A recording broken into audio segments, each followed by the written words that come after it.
Study Session 3. Political Culture. Introduction.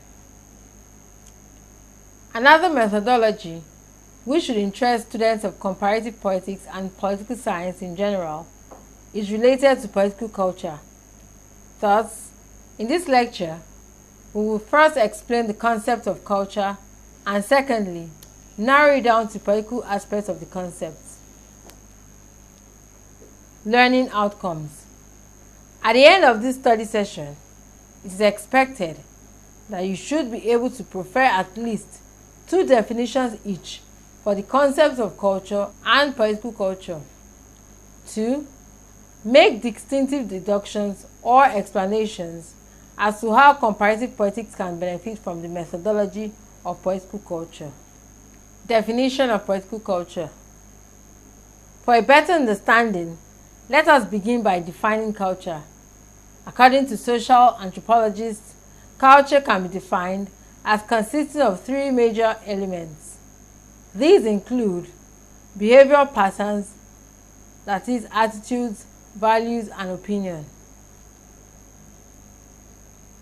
Artifacts, such as skills, signs, building types, man-made structures in general, objects or styles as in fashion, etc., and belief systems such as religion and the moral and civic codes of a particular society. In the case of the behavioral pattern, as part of culture, we can take the examples of the Yorubas in the southwestern Nigeria. Here, young people prostrate or bend to greet elders or superiors who are regarded to be more experienced and probably higher in religious attainment or any other important aspect of life. By so doing, the younger generation not only fulfills an obligation of respect or deference to an elder or a more highly placed individual, but may also receive blessings for a more rewarding or prosperous future. In terms of their artifacts, the Yorubas have peculiar costumes like agbada, buba, kembe, labankada, gbariye, etc., and also build their houses in clusters which encourage a communal feeling and a sense of togetherness. On the other hand, many Hausa communities are characterized by scattered houses with thatched roof, which more or less tell us about their nomadic and highly mobile nature as a people. The Igbos also inhabit scattered settlements and largely exhibit individualistic tendencies. According to Suberu, 2004, political culture includes these attitudes, beliefs, emotions, and values of society that relate to the political system and to political issues. Writers like Gabriel Almond and Sidney Varber have attempted to explain participation and apathy in terms of national differences in political culture. Some countries are said to have participatory or participant countries, and others subject or non-participant cultures. Where cultures are participatory, citizens display great enthusiasm for politics, exhibit a high degree of pride in national political institutions, and have a high sense of political efficiency and civic duty. On the other hand, non-participatory or subject political cultures foster attitudes of passivity, apathy, isolation, and citizen withdrawal.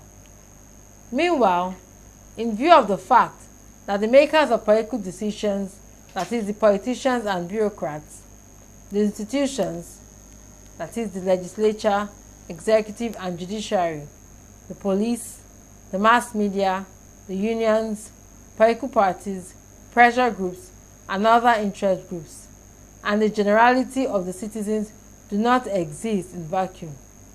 Political culture is very vital to the survival of any society.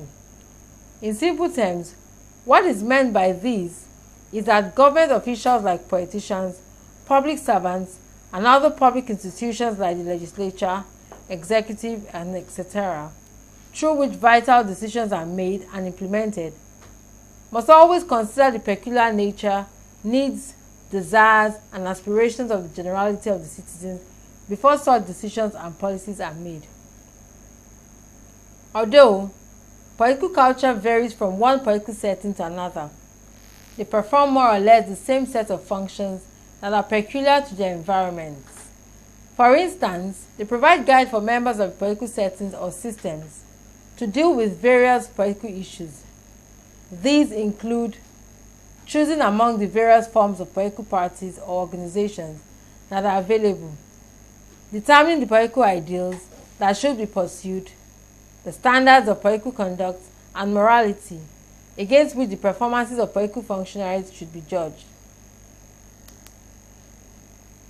It also includes the basis of measuring the performance of political leaders, institutions, and so on.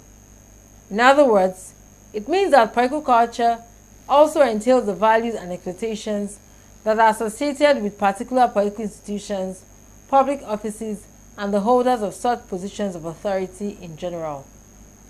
In short, we may wish to note that political culture provides orientations by which individual members of a political system can identify, evaluate, and judge the organization and the performance of their political functionaries, processes, and institutions.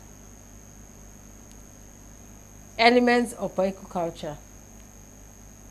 These are the basic principles of political culture. They are the main components or major parts which make up the subject matter of political culture. They are essentially classified into three. These are namely cognitive, affective, and evaluative.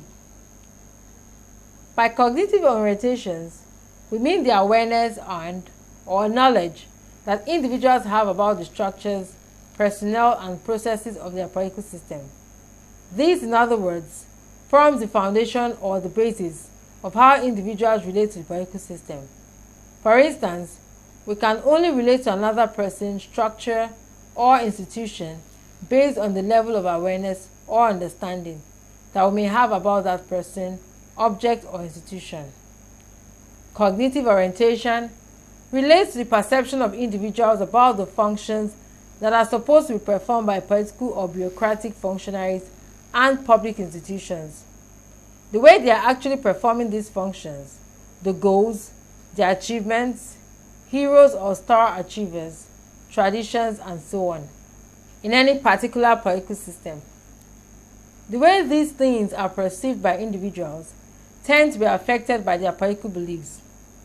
Political belief in this sense refers to what people believe to be real or true, and not what is necessarily factual.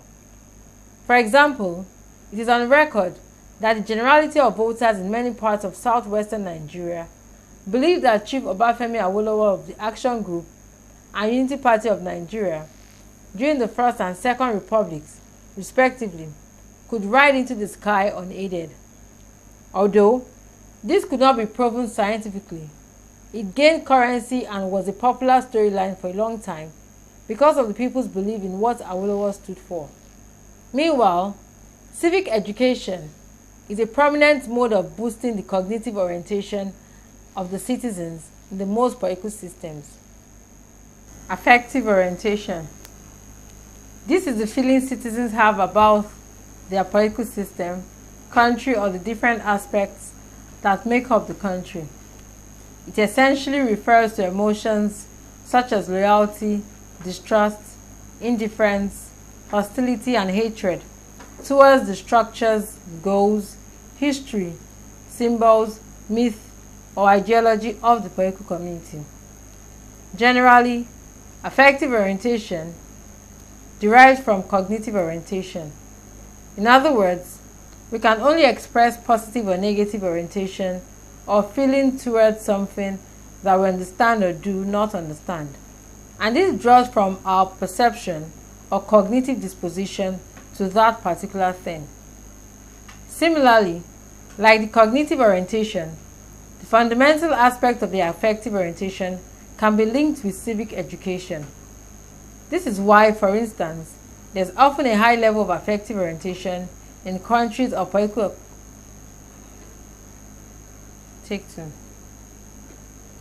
in countries or political communities with high-level civic education and vice versa. In other words, it is a mutually reinforcing or symbolic relationship in which a political culture with high degrees of cognitive and affective orientations, such as the United States of America, Britain, Germany, and many other advanced countries, as well as some less developed countries, positively affect the individual interests of the citizens on one hand and the national interests on the other.